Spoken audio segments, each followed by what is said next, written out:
Right. Well, welcome everyone. Let me just switch off the waiting room so everyone can join. There we go. Well, great to have you all here, Gabriele and Maria. It's really a pleasure to have you for our second Phoenix Talks. Only the second one we're doing, but we're very happy to have you. Thanks for having us. Yeah, Thank you. Pleased to be here. Thank you, Michael. Thank you, guys. I know Gabriele from the course we're doing together, the Migrants Entrepreneurship Support Academy, with Mehmet from last week is also was also part of that, and Maria is new to our group, and it's the first time we have a chance to talk about this very interesting topic that both are working on. So first of all, let me introduce a little bit the talks that we're doing. So Phoenix Talks is an initiative to talk about, to have a conversation about migration in many different ways. So of course we are talking often about migrant entrepreneurship, and we're talking about what the migrant community is doing, what's happening, but we're also introducing other topics to the conversation that are maybe a little bit more related to, in this particular case, for example, coaching and mentoring, and how can we better support the community that we're working with. So in a variety of ways. And we're going to talk about how art therapy and positive psychology can be used as a strategy for coaching and mentoring. In the first place, we have Maria Brodskaya, who is a New York City-based Grammy-recognized recording artist, composer, producer, singer, multi-instrumentalist, educator, and virtual reality music pioneer. That's wow. That's quite the description. Yeah. Amazing. Amazing. He's also the founder of an online school of the future, Genesis, and a co-founder of ADIM Group, music and audio production studio. So many things. And we'll go into that. He'll talk us a little bit about how music and how art in general can really have, you know, a special power and you know, how it can help people to also find themselves better and be able to grow as a person, but also in their work and in who they are.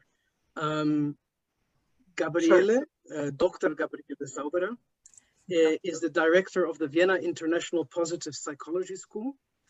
She's an expert in positive leadership and positive provocative communication.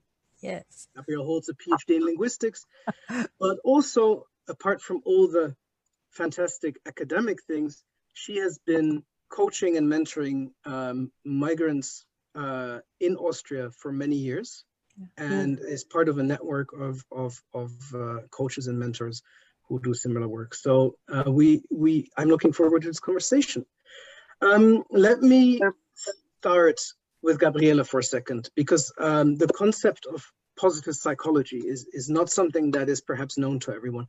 Can you a little bit explain us what positive psychology is and how migrants specifically could benefit from this? Sure. Well, positive psychology is the science of well-being, of what enables individuals and communities to flourish, to be successful. And I guess this is what migrants and non-migrants want to be, flourishing and successful. And the good thing about positive psychology is that it's what makes a good life is well researched by positive psychology, and it's condensed in the acronym 𝗪𝗪. Positive emotions, engagement in what you do, flow, relationships, good ones, supporting ones, meaning in life, and achievement. So this is 𝗪𝗪, and I think this fits very nicely with what Maria is doing, with art therapy. And positive psychology is focusing on these 5 areas, and in particular on strength. So this is again what I would say migrants in their specific and quite challenging situation need most. Yeah.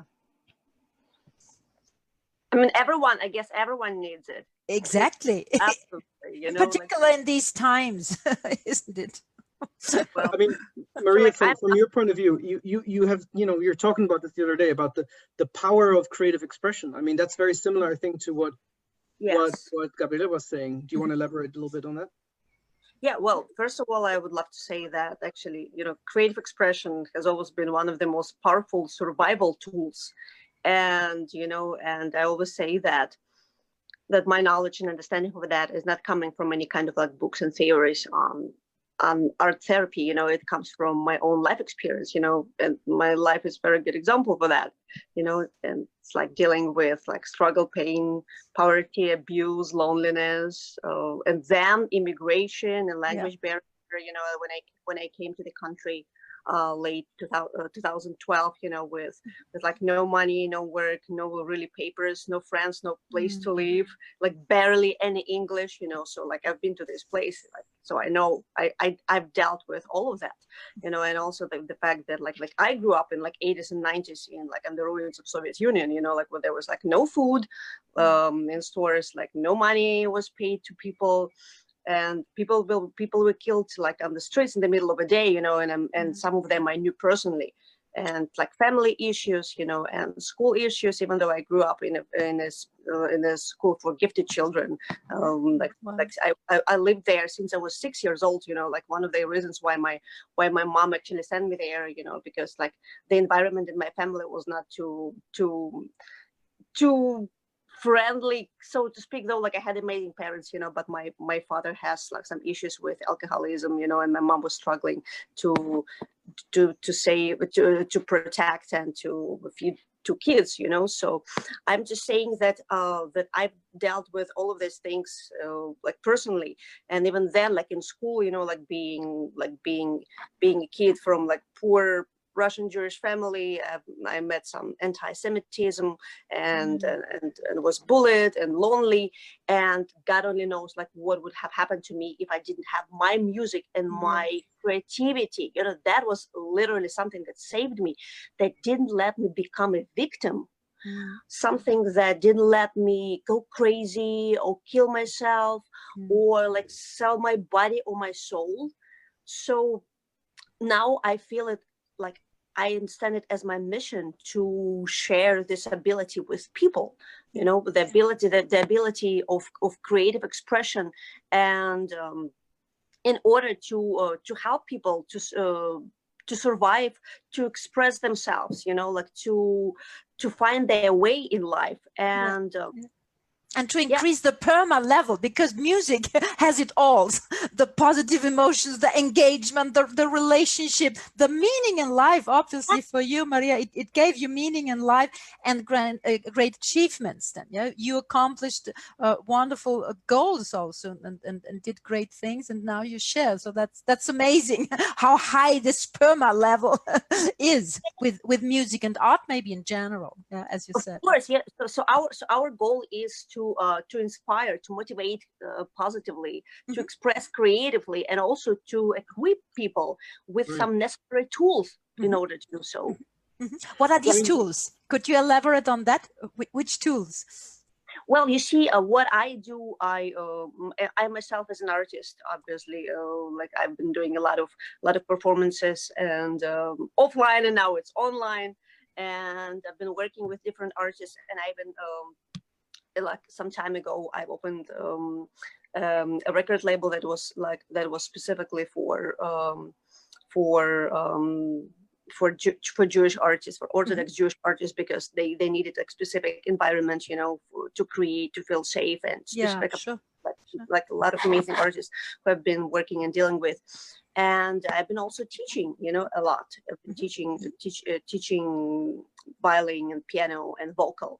And right now, with launching this project, the Global Creative Initiative, which is artists and educators to heal and empower.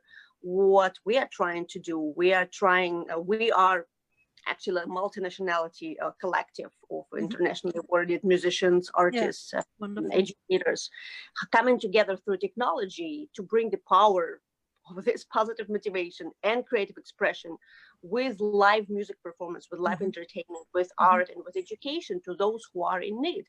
And what we do, we conduct free virtual classes, music, art, theater, and also do live musical performances to support people, and also like some motivational talks, you know, like just sharing our own stories, you know, like and helping, just offering people how they can turn their life struggle into life motivation.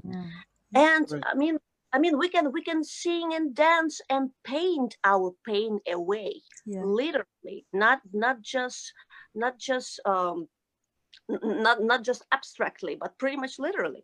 Or we can also, you know, we can take such powers as like emotions, negative emotions like aggression, like anger, you know, like pain and loneliness, which are destructive powers, and we can take them and turn them into creative powers, the powers to create. We can literally frame these negative emotions into a beautiful piece of art.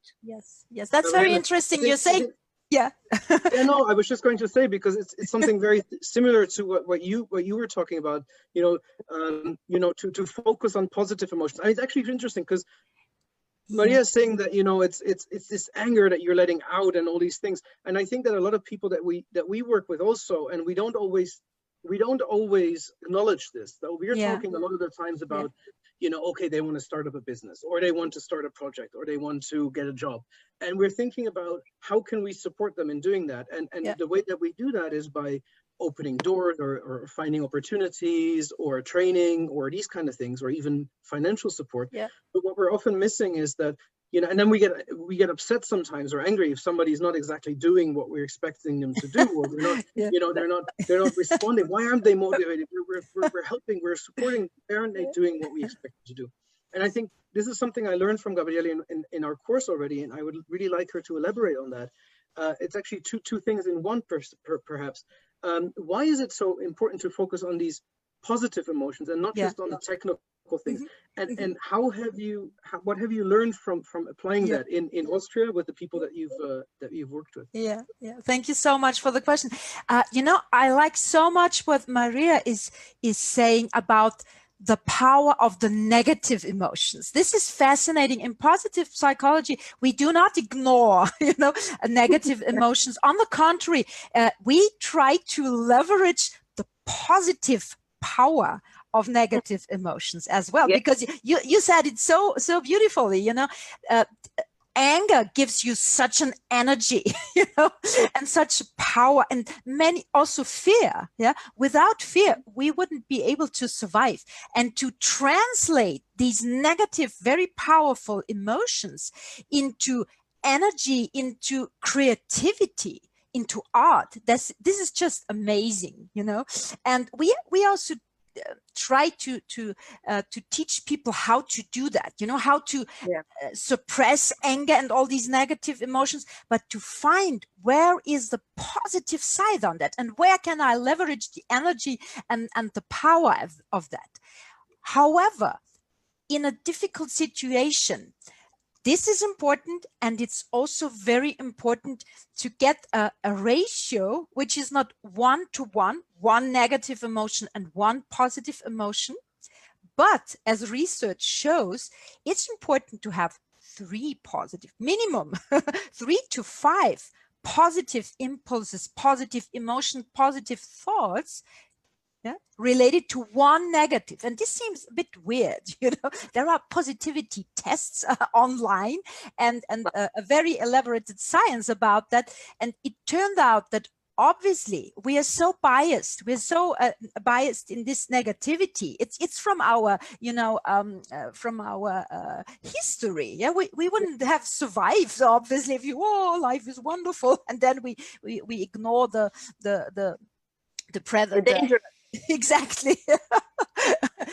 However, now well, now in Corona crisis, there are threats. However, it's a different time. We are still pretty much safe. Yeah?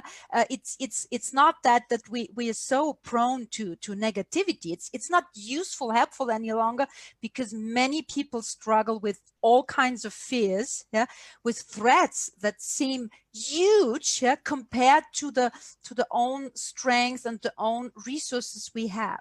And that's why if we get that balance right, yeah, in terms of, hey, the glass is half full, yeah, Yeah. and it's half empty and half full. But if when I'm focusing on the positive things I'm surrounded with, of the positive resources, I will realize and notice that actually it is not only half, it is way more frequent.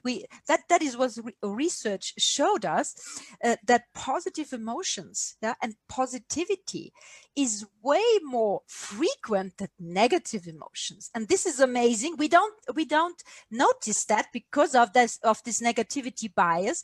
And if we have a closer look, if we kind of learn, you know, to think and appreciate the positive, it's small things, you know, the smile of a stranger, you know, a pleasant smell somewhere, a beautiful flower. It's not the huge things, you know, but over the day, if we have a closer look of that, if we learn to notice that again, to write it down. There's one intervention, very simple one, yeah, write down 3 blessings, 3 good things that happened to you, you know, over a day. And if you do that on a regular basis, it's kind of, wow, there are so many, I realized that there's so many more than 3 good things happening to me. Yeah.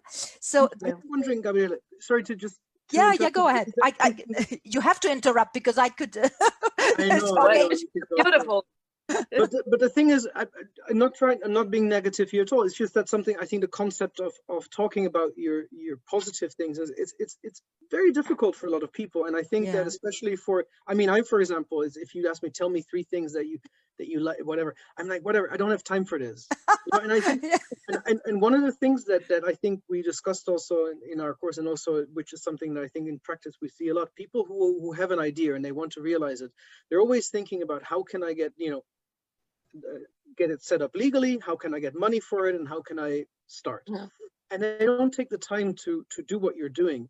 And this is a question for both of you, actually, because I think it applies for both of you. I think a lot of people with art therapy, or maybe it's not the right word to call it art therapy, it sounds a bit, but you know, the approach that you take, Maria, how do you sometimes how do you change people's opinion about this method, and how do you get them to understand or give it a try at least? And have you had surprising results from that, from people who were skeptical perhaps or negative and then responded? Whoever wants to go first, I don't. Yeah, well, Maria, that's a great question for you. Thank you. I mean, obviously, like, you have so much amazing experience here. So, like, I would love to hear your response very much, Gabriele. I would love to say that in my approach, you see, I'm not trying to tell people what is right and what is not. I'm not trying to say that, like, you should do this in order to do that, and then you will achieve this. Otherwise, this will happen. You see, I'm trying to offer people. I'm simply trying to offer people the way to look at things differently. You know, to see, as Gabriele beautifully said, to see how much positive opportunities, how much positive power in negativity, in negative circumstances.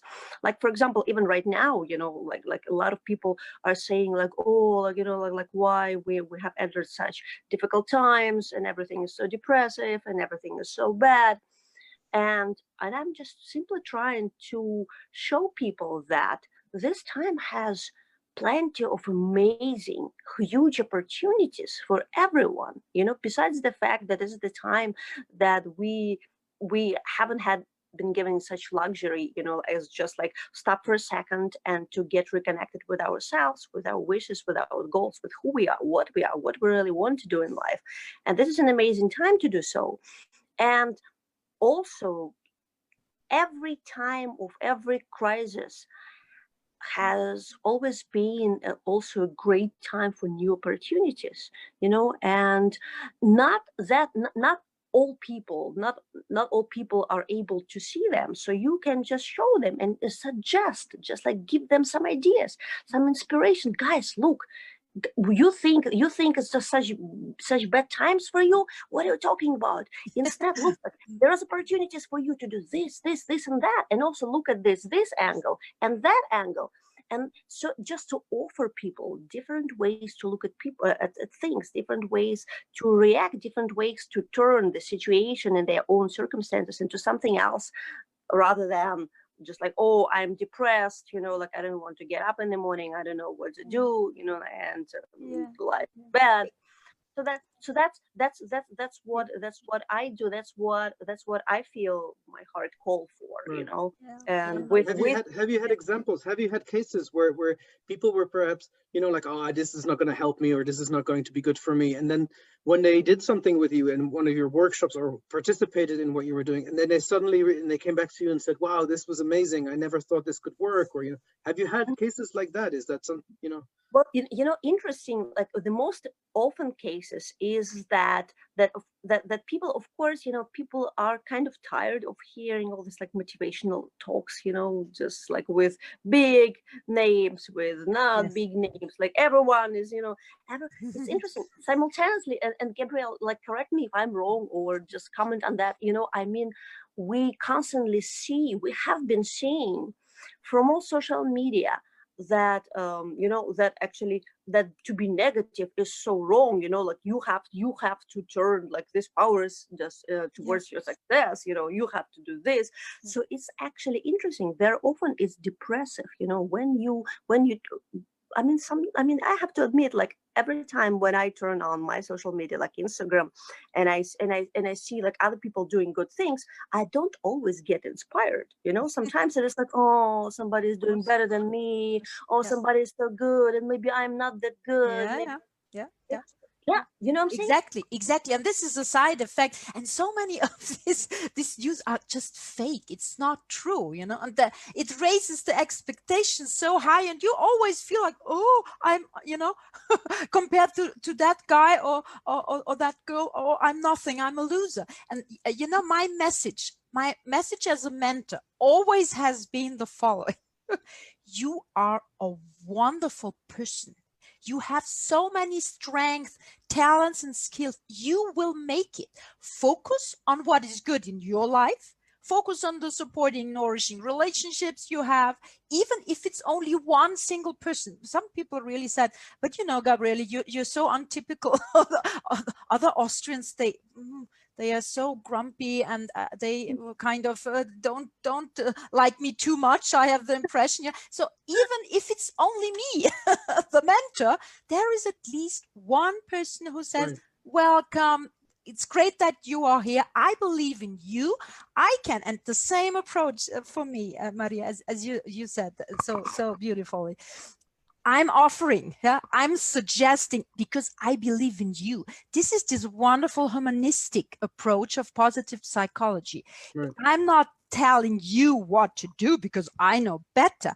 I believe in you. I believe in your ability to cope with your own problems. That is that mindset. I fell in love so much, you know, that we support you. We suggest, we also, in this positive, provocative way, we shake you up a little bit with a lot of humor, with a lot of love and resonance, but with other than only, oh, you poor little migrant, but really on the same eye level, you know, and shake you a little bit and provoke you in a very kind way. But it's a very powerful tool.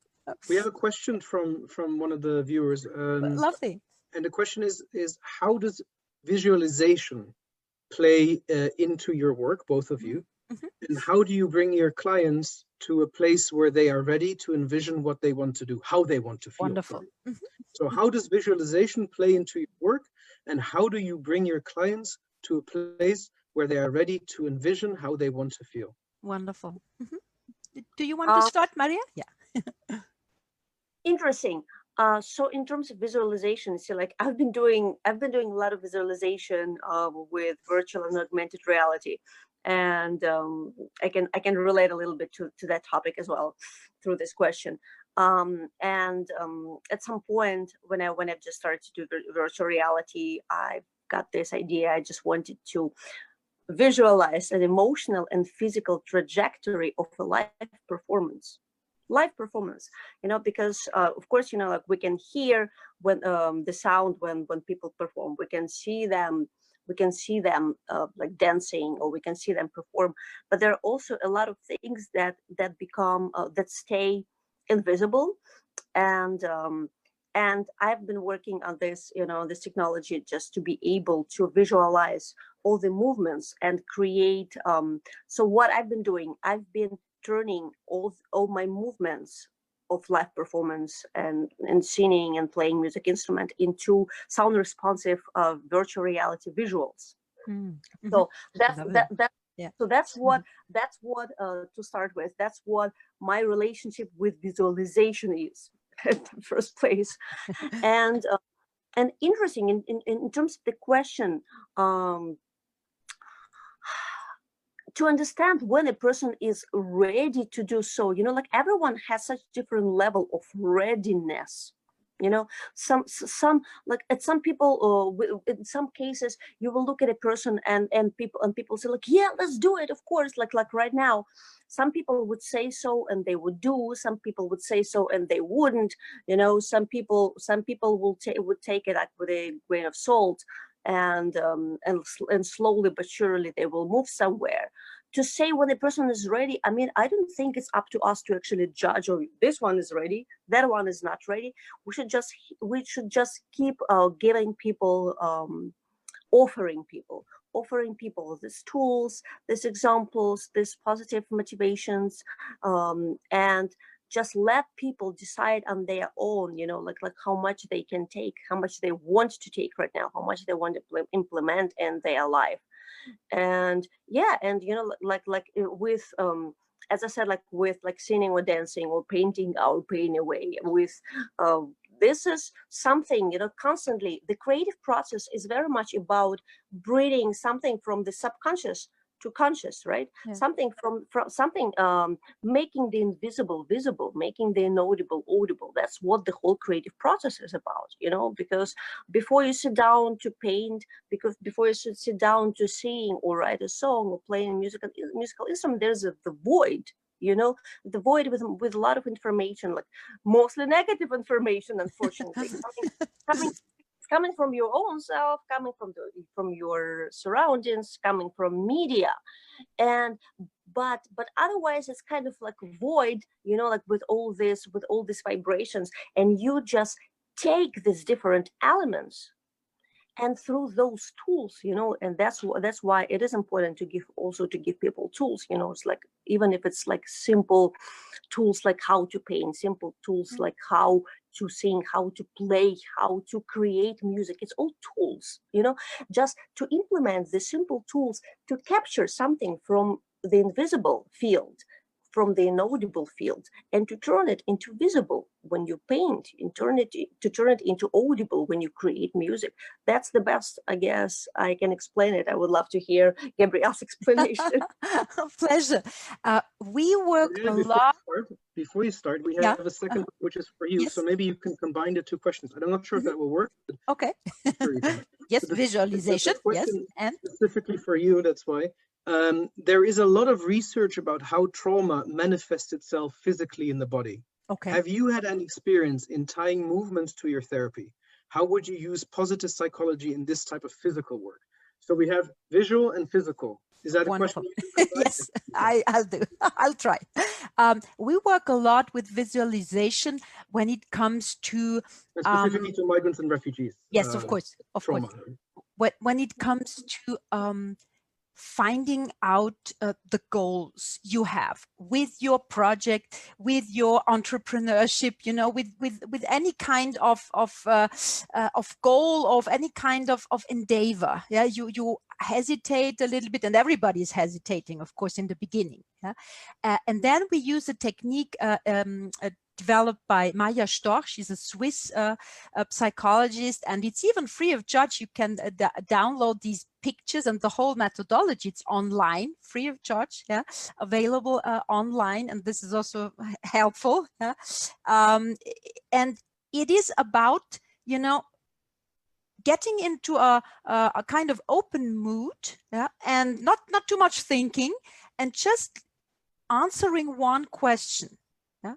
Look at some pictures and spontaneously tell me what your project would look like. Yeah?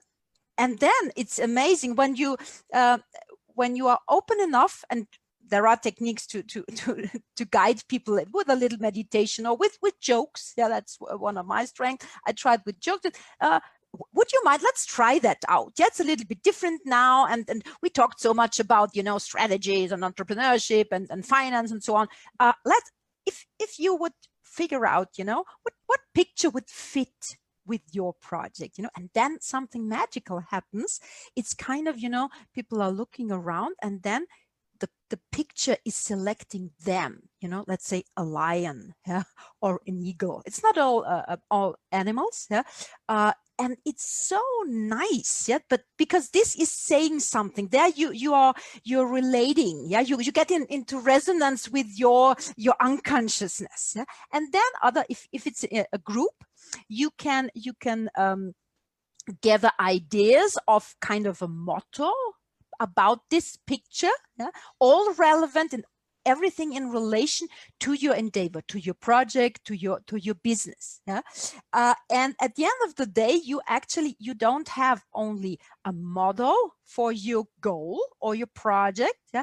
You have a very strong picture. You have a visualization, and this is so attractive. It's kind of really, you know, getting you there. Yeah, you have it then on your desk or on your wall, and this kind of anchor. You know, we have then. We think about in this very powerful, very pleasant picture when we think of our project, and it keeps us going, and you know, it's a very powerful tool, and it's fun. And actually, it always worked. It works also with people who had really a lot of traumatizing experiences. Of course, everything is about the relationship. I'm not a psychologist myself, you know, and some psychologists I know, they say, oh, you need to be careful with traumatized people, or with migrants, they could be traumatized. And I say, I don't care. I really don't care. I believe in my intuition. I believe in the resonance, in the empathy. If I come to the conclusion, wow, this person is really sick, you know, then I have my colleagues, yeah, and I get help. But in the first round, I always try to establish this relationship, because this is everything, you know. If I manage to create that safe room, yeah, and I can. I'm an auditor also, you know. An audit is a horrible exam, actually, you know. People are afraid, and for me, audits, and for my clients, audits are actually fun, a lot of learning, you know. And this is wonderful when you establish that relationship where people just trust you in terms of, this is a nice lady, yeah, she is even funny, and she cares, you know, and she's treating me, yeah, in that nice way, that no, oh, you should do that and that, and obviously I always manage to establish this relation. It takes time. You cannot force it, yeah. You cannot expect that people, you know, who have to flee from war, sit there and smile and love you from the first. and I'm not pushing that trust as well. Yes.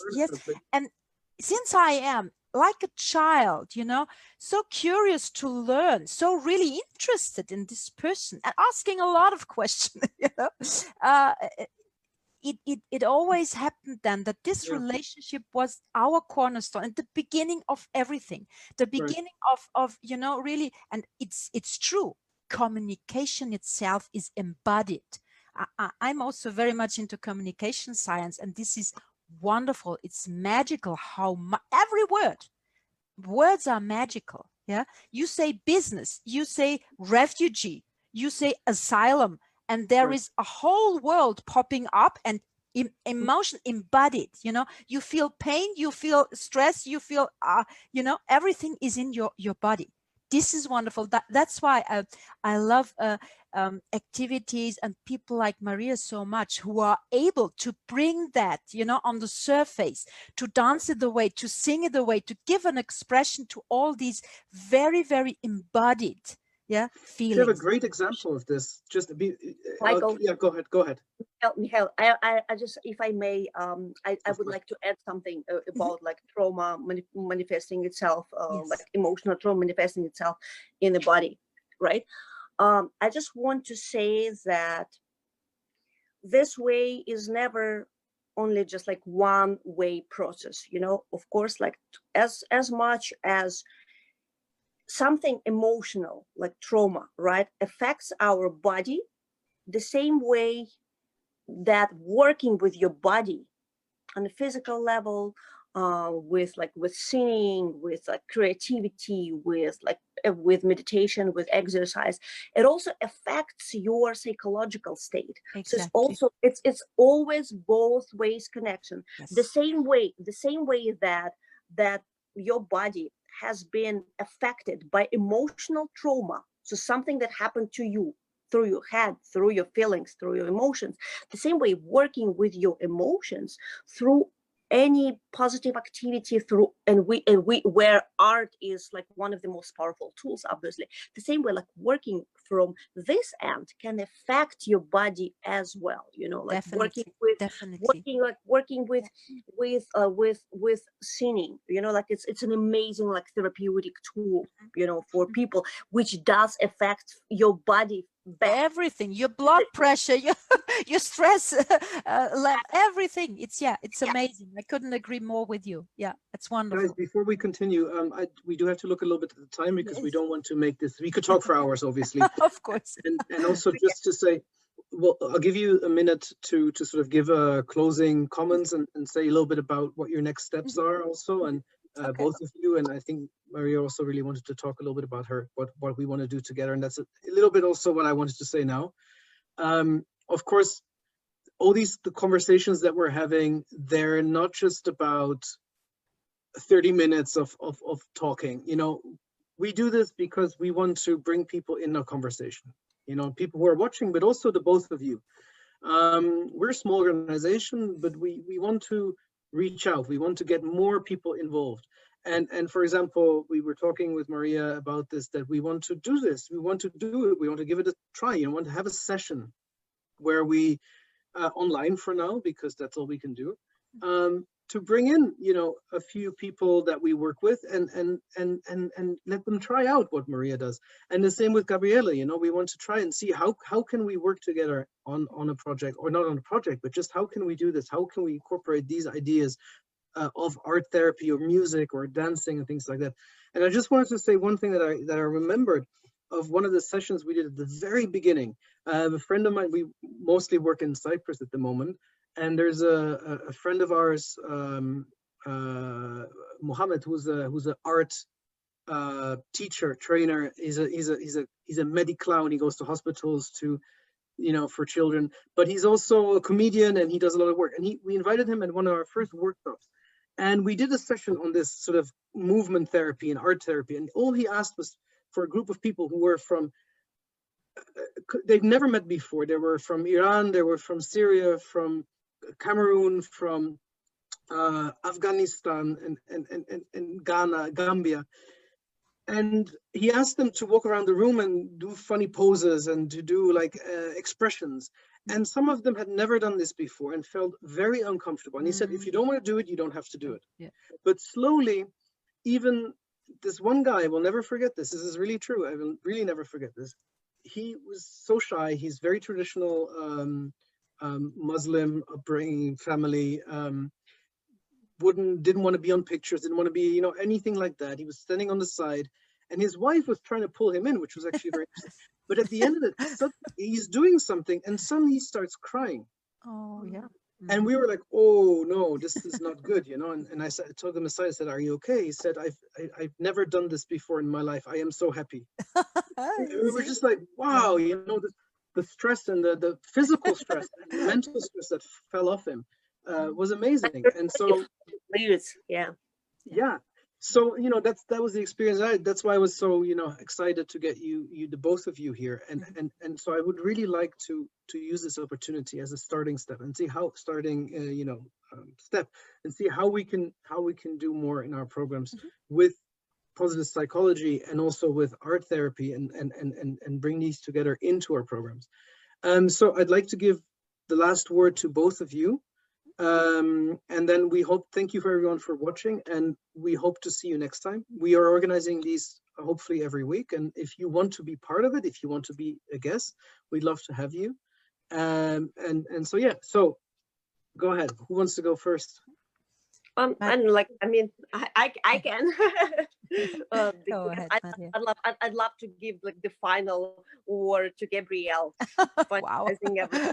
I will tell my husband. This is good. Yes, please do tell him. So I just want to, like, again, that like with our global creative initiative, you know, we conduct a different kind of free virtual classes, like music, art, and theory, and dance.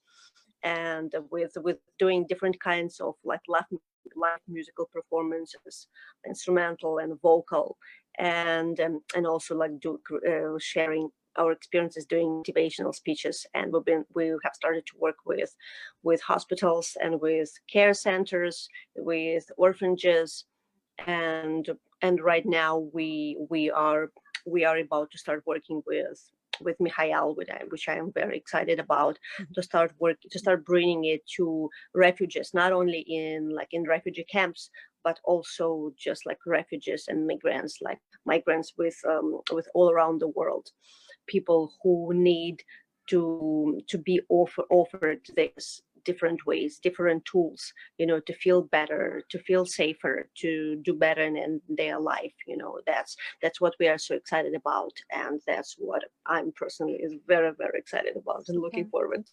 Yeah, great, amazing. Yeah. My vision is that our hundreds of alumni from our positive psychology trainings will get involved. You know, they're from all industries, from all sectors, and a very diverse community, but all united with this approach of positive psychology. And I'm sure that a lot of them would be most delighted and will be most delighted to volunteer, to become a mentor, to do sessions online now, face to face, and later on. We'll take you up on that. Yes, to really contribute. They will love it, you know, and they have so much to share, so much to give also. And since it's such a broad and diverse community, I'm very confident that we can cater for everybody, and I look very much forward to that exchange, and to a way, also tool kind of platform where you can book, you know, volunteers and sessions, and I think this will be a wonderful thing, and doable, and we can be fast and get results soon. Amazing, guys. Well, thank you so much for coming. It's been really a pleasure. Thank you, Michael, for the great initiative. Thank everyone for watching as well, and see you next week. See you guys. Thank you so much. Thank you, guys. Let's stay in contact. Bye. Bye. Bye, guys.